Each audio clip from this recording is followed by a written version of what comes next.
So you're reading through the newspaper on a Sunday morning, and you come across this news article that says another football player has been diagnosed with CTE, or chronic traumatic encephalopathy. And you're reading the news article about the symptoms that the football player is experiencing and how devastating it is to his family. But then you ask yourself, what exactly is chronic traumatic encephalopathy? Because this article did not do a good job at explaining it. Well, let's talk about the science behind that. Welcome to The Science Behind That with Atticus Hamilton.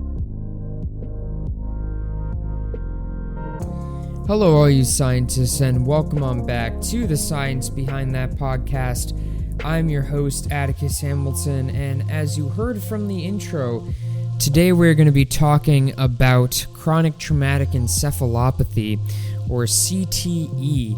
I'm going to go out on a limb here and say that this is probably going to be a pretty short episode, because I'm going to try my best to keep it concise and short and sweet. But before we get into that, I'd like to invite all of you to go grab a nice steaming hot cup of coffee, add a little bit of maple syrup to it, not too much, just enough to bring out those autumn flavors. I've got my Cafe Breve right here, which I didn't know until recently it was called that. It's like espresso and then steamed half and half, and I guess that's apparently a Cafe Breve. But anyway, got that. I hope you have yours, and we're going to jump right in. Sorry about that. I had to take a sip of my coffee right there. But, so what is CTE? Well, CTE stands for chronic traumatic encephalopathy, and it's actually a pretty interesting but difficult to diagnose disease. And so basically, in a nutshell, what CTE is it's basically a mass death of neurons that result from repeated damage to the brain. And in a little bit, we'll get into, what type of damage that could be, and that will sort of come when we talk about where CTE was first described, where it first came from. But it's interesting because as of right now, there are no specific symptoms that are linked with CTE. That being said, CTE has been shown in certain people to have sort of abnormal cognitive and behavioral changes. Now, this is where it becomes kind of confusing, right? Because to me, it's like, well, if this person had these changes in cognitive function, then can't you say that that's a symptom of CTE when everybody with CTE is expressing these symptoms? So I'm not really sure why it's listed as there's no specific symptoms that are clearly linked to CEE or CTE, but it could be because the actual pathology behind CTE is very poorly understood. And we're going to get into that later on in the episode too, about what a potential new research paper says may be the underlying pathology of CTE. And really quick as well, I just want to say that this episode idea came to me as a suggestion from one of you viewers. So thank you very much for that. I'll always do episodes on suggestions if I think that they're good and that the community would like to hear them. So thank you for that. And in addition to that, the channel is still growing, which is great. So that being said, if you guys in the future have any comments or suggestions or ideas for episodes, definitely let me know. You can shoot me an email at thesciencebt@gmail.com and let me know what's on your mind. So speaking of things on the mind, cognitive impairment does seem to be very much related to CTE. So a lot of patients who had it in their life expressed trouble thinking, memory loss, problems with planning, organization, carrying out tasks. Along with that, some other symptoms that have been associated with CTE include impulsive behavior, aggression, mood disorders like depression, emotional instability, substance misuse, suicidal thoughts, and then motor symptoms, so problems with walking and balance, Parkinson's, and motor neuronal disease, that can result in impaired walking or difficulty with controlling walking, and of course impairing speaking, swallowing, and breathing. So there's a lot of different symptoms that are related to CTE, and I think part of that too is that physicians believe that CTE has two different forms of symptomatic expression. Early life, around the 20s, late 20s, early 30s, and that's where they see a lot more of the mental health side of things, like the depression, the emotional instability, substance misuse, and then a later form of CTE, which is later in life, around age 60. And then these are more of the memory, thinking issues, the aggression, that sort of stuff. And in a lot of these situations, these patients come in their 60s explaining to their physician, hey, I think I'm having these symptoms, and their physician will say, oh, it's probably dementia. And, just a little PSA for all of you young physicians out there, that is why patient case history is so important.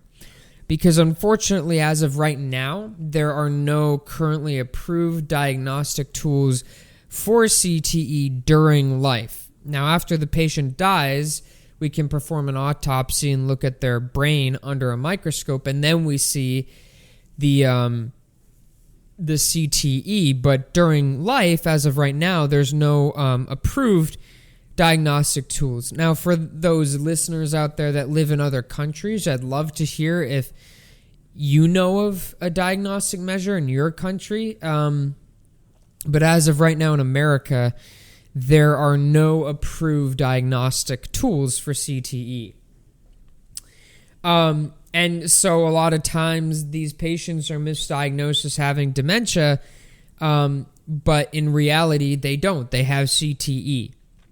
Now, ultimately, is there anything that can really treat it? Not really. Now, the best option for CTE is to prevent it in the first place, and prevent concussions and that sort of stuff to the brain.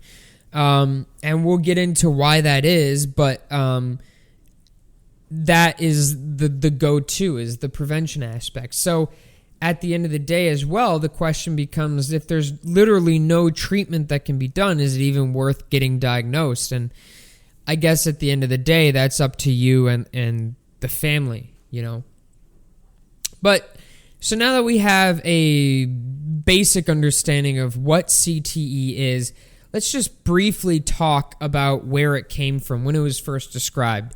So CTE, despite what the movie Concussion would have you believe, it was first described in 1928. And look, I'm not bashing Concussion. I actually kind of like that movie.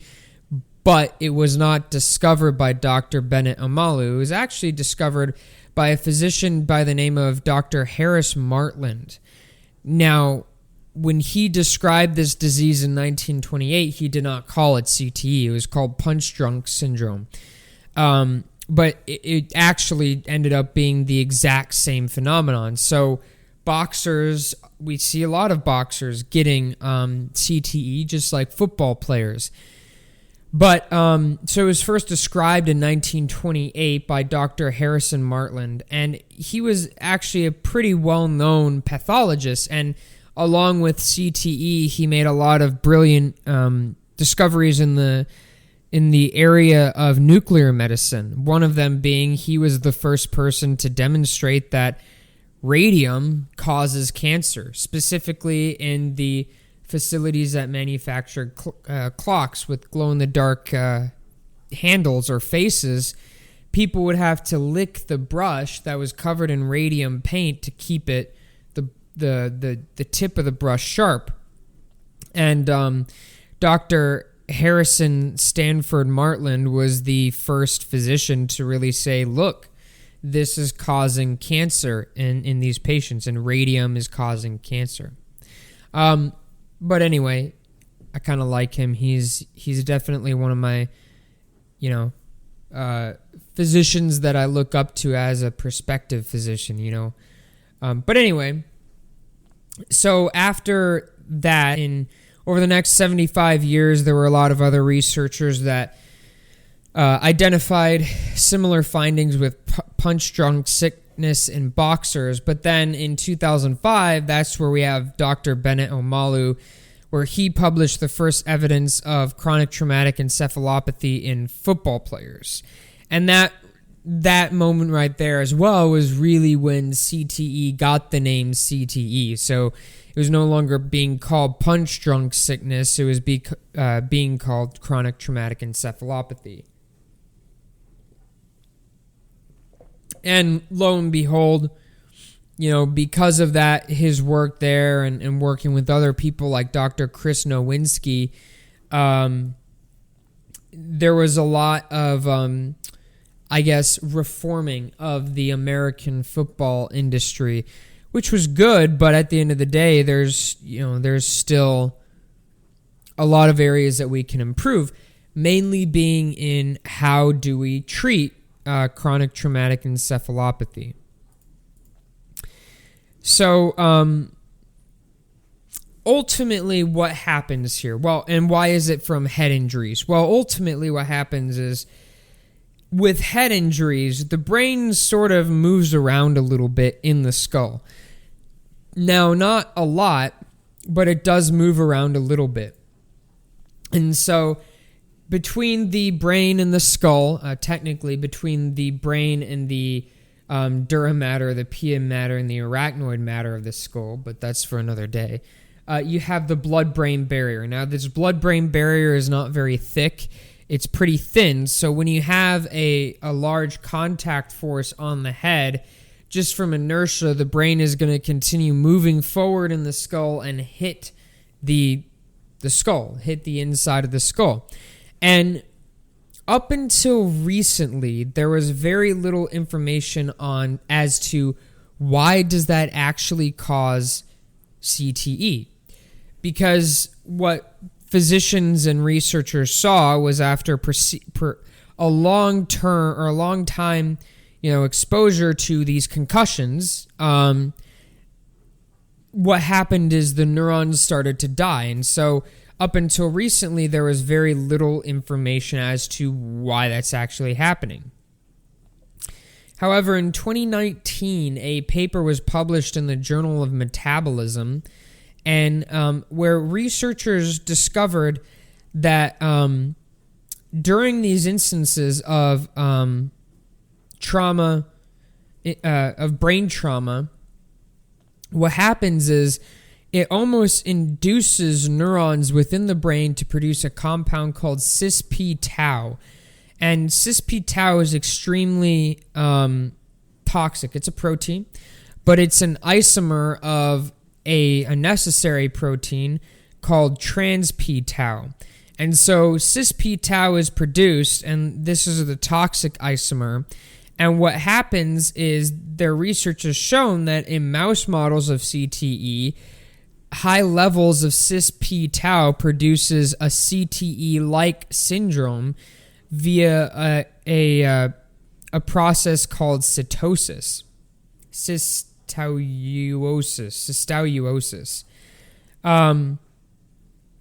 And also in animals, they discovered that this process can be blocked by using an anti-cis-p-tau monoclonal antibody, which inhibits later development of tau tangles. So basically what happens is these rogue tau proteins, much like any other prion disease, they aggregate in these clusters in the brain, and that basically suffocates the neurons that are there. So I believe in the movie Concussion, there was a point in the movie where Dr. Bennett Omalu says, like, after, hitting the brain against the skull many times, it's like filling your brain with cement.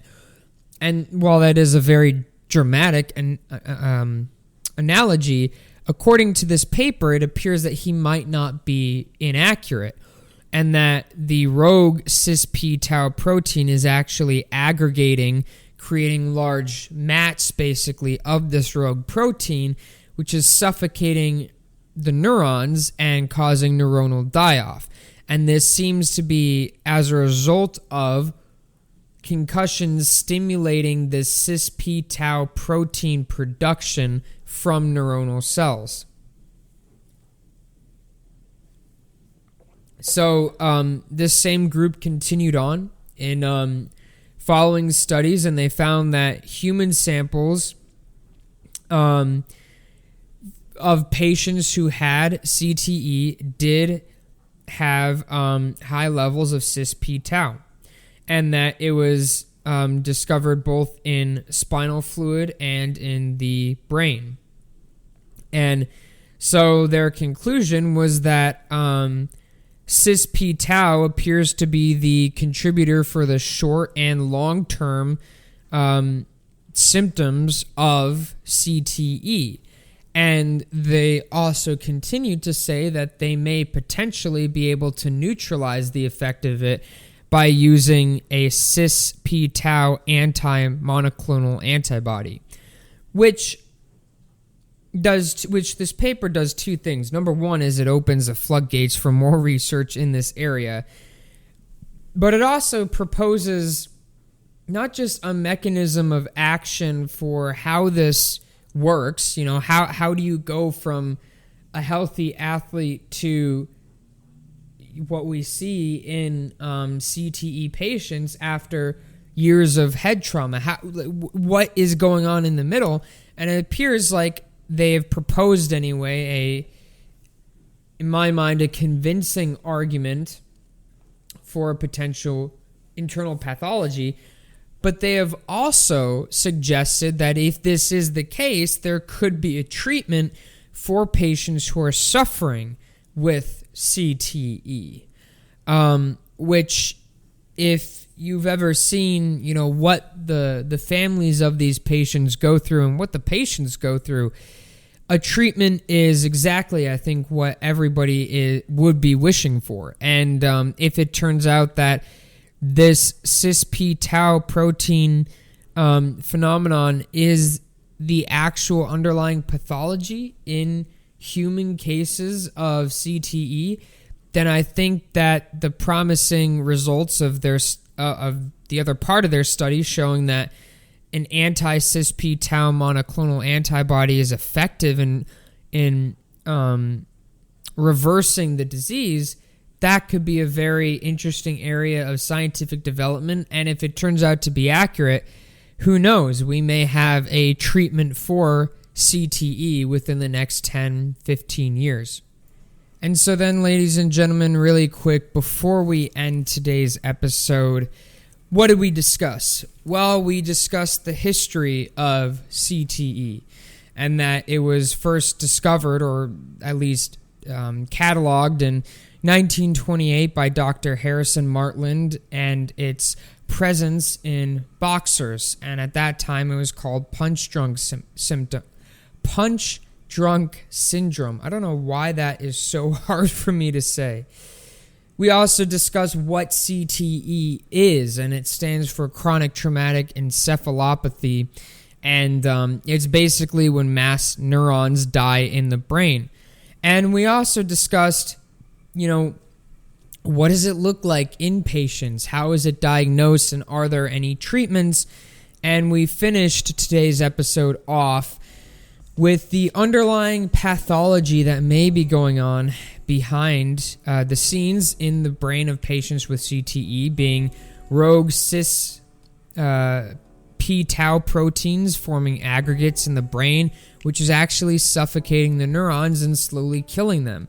And we finish by talking about how, if that is the case, there may be a treatment around the corner through the use of a monoclonal anti-cis-p-tau antibody. Nevertheless, ladies and gentlemen, I hope you enjoyed today's episode of The Science Behind That. I had a lot of fun making it. It is a Monday. I know Mondays are sad. I don't really like Mondays, but you know what? It's not that long till Friday. So I will see you guys on Friday. And remember, ladies and gentlemen, stand up and question everything.